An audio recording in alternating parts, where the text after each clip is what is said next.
A baš je tako bilo, jel? Evo, Muamere, šta se zapravo desilo ispred Elektroprivrede BiH i koje su posljednje informacije koje imate o pacijentu?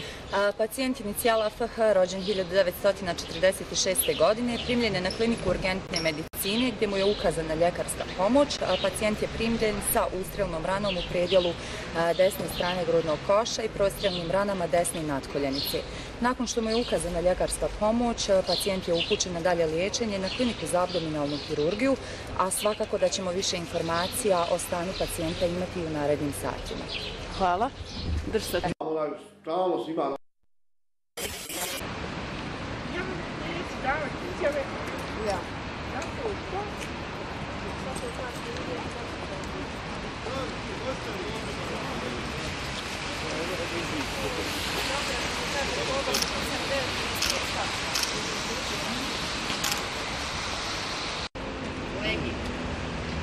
On je u Boranu, tu je i Neđe.